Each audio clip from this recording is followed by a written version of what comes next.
That footage you were just seeing is taken from the teaser trailer for the reboot of The Day After Tomorrow. I'm joking. No, that's New York right now, just about 1 month after another horrendous bout of flooding.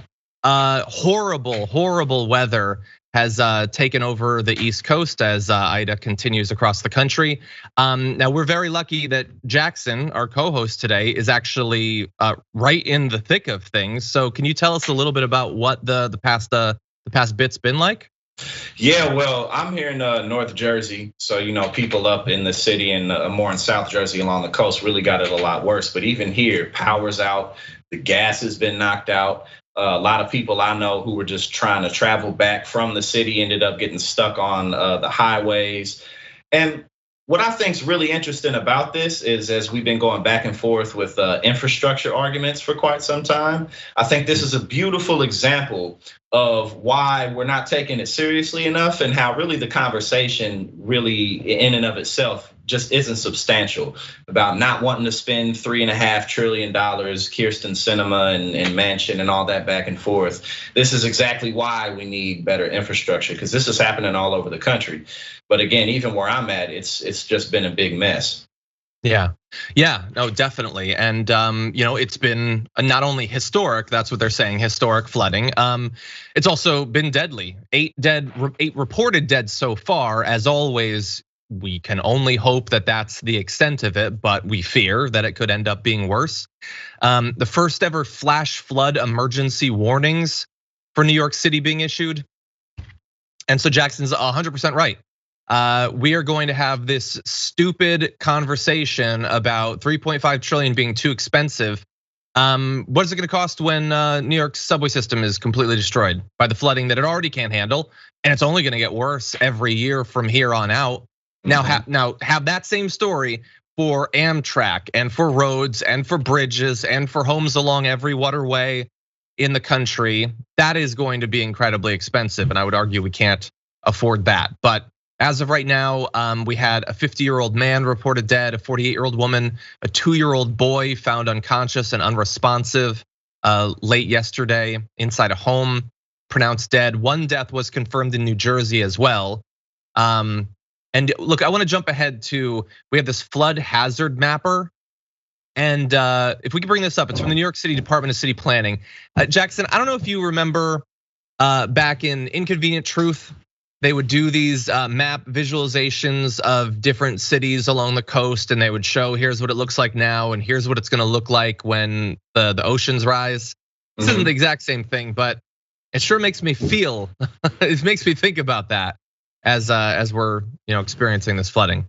Yeah, definitely. And again, it's not just, as you mentioned, the cost in dollars, but the cost in lives. As this really explodes out of control, where are people gonna go when it's too hot for them to even drink water in places, when wars are waged over the access to that water? And this is a lot closer than we believe. And again, every single year, I'm 29 years old, and in my lifetime, I've seen just climate drastically get worse every single year in a variety of ways. I remember Katrina all the way until now. And unfortunately, as the problem just stacks and compounds upon itself, that's making it more expensive, and it's making it more of a challenge, and it's making it more of a hurdle to jump over. And so, those maps, like you just had on the screen and pointing out an Inconvenient Truth, it's all coming true in a very short amount of time. And it's unfortunate that we just have so many roadblocks in place to give the will of the people a chance. 100%, and far too few elected officials actually talking about this. We're gonna turn to one who is, but to the team, feel free to put up some of that B-roll, because I'm originally from Bridgeport, Connecticut, but it's been a while since I've lived on the East Coast. But I spent a good amount of time in New York. Every video that was coming up on my Twitter feed looked like the end of the world. Like, that is not what streets in Manhattan are supposed to look like. Flooded so that cars are floating, subway stations being flooded. And by the way, it reminds me, we just showed like a month ago, I believe it was in China, they had an experience of their subway flooding. Well, now it's here. Now it's everywhere, because the parts of the earth that aren't on fire are flooding. That is basically our reality. And I want to give brief credit to Representative Alexandria Ocasio-Cortez, who of course is one of those in DC who's been taking this most seriously, but with so far little success, saying, experiencing all this flooding in New York City right now and thinking about all the politicians who told me that pursuing a Green New Deal to adapt our national infrastructure to climate change is unrealistic and too expensive, as if doing too little is the responsible adult thing to do. Sweep it under the rug, Exactly. Yeah, that's what we do. Sweep it under the rug until the rug's floating above our heads. Exactly, and we're trying to hold on to the rug. Right, so. Yeah. And by the way, she also pointed out one thing. One of the videos that was really going viral on Twitter was of a Grubhub delivery being done via bike. And she tweeted, please do not be the person who orders delivery during a flash flood that the NWS has deemed a dangerous and life-threatening situation. It puts vulnerable people at risk. If it's too dangerous for you, it's too dangerous for them. Raid your cabinets or ask a neighbor to help. Eat the beans. Exactly, like you've got cans of vegetables that have been there for 6 months. You should probably get around to those at some point, because if not now, when? Honestly, exactly. Yeah, but anyway, like I hope that the damage that's been done won't get any worse. I'm seeing now, I'm learning via our lower third that the death toll is up to 14 right now. Just devastating. People left without electricity. State of emergency for the state. Jackson, and after all the money, and to consider, I just thought after all the money that's been spent in COVID response, it's just for all the arguments again about fiscal responsibility. In what way is it responsible to not have anything prepared for any types of potential damages, and not just potential damages, but predictable routine damages? Things that we know are coming, and just so that an extra house on the lake can be bought. I mean, that's really what it all boils down to when it comes down to the people who make these final decisions, who have the final say so. It just boils down to their personal greed, because there's no other logic in it. I agree. And look, if you're a rich person listening to this, I would heed Jackson's words very specifically. Put your beach house on a lake, not on the ocean, because it's just gonna get destroyed because of your callous, selfish view of the world. Anyway, we'll see as this develops. Again, it's every day there's some disaster. I'm not even showing you another fire tornado video I saw going around, because those are things that happen all the time now. But obviously thinking about the people of the Northeast as the West is still on fire, and all of this, just devastating.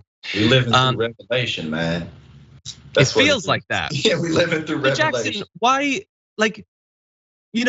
if climate change was just hypothetical, it's just in the future, or maybe it was really subtle, like people are dying, but it's hard to know exactly who and exactly when. I could almost get people not doing anything, but I feel like we constantly have shoved in our face reminders of how bad this already is. And even that doesn't seem to do anything, not just abstractly at any point in the political cycle, but like while we're considering an infrastructure bill, we still have no idea if they're going to take climate change seriously in it, as we're pounded by fire after tornado, after storm, after flooding, and it doesn't seem to do anything. If not that, what will? Personal things getting compounding, I think that there is definitely a breaking point, just because survival is a part of life. It's built into every living thing. At the end of the day, we're built to push for our survival. But unfortunately, there's still enough people in enough areas that aren't suffering quite bad just yet for there to be really an alarm about let's really do something. People who may be more in middle America, not that there aren't catastrophes there, but who are looking at this as a coastal problem. These are the coastal elites, or even if they're not maybe political in that way, this isn't my problem. And it's just, other than that, I don't really know what else could be, except there's enough people impacted. I mean, imagine if COVID was like as deadly as and widespread as Ebola is, like how Ebola really, if COVID as quickly as it spread, if Ebola spread like that, we would have millions of people dead. Yeah. Instead of 1 million, which is almost 1 million, which is still unacceptable and ridiculous. But maybe it would take something that catastrophic to where, half or a quarter of the country is suffering.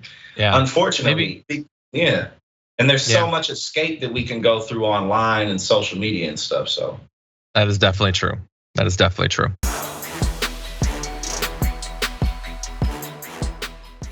Check out the Damage Report podcast each day, wherever you get your podcasts, whether Pocket Casts or Stitcher or iTunes. You can join me as I give you the news and stories you want, with a range of co-hosts and interview guests jumping in on the fun each day. Again, that's the Damage Report, wherever you get your podcasts. And if you get them at iTunes, don't forget to rate and review. Sometimes I'll read them live on the show.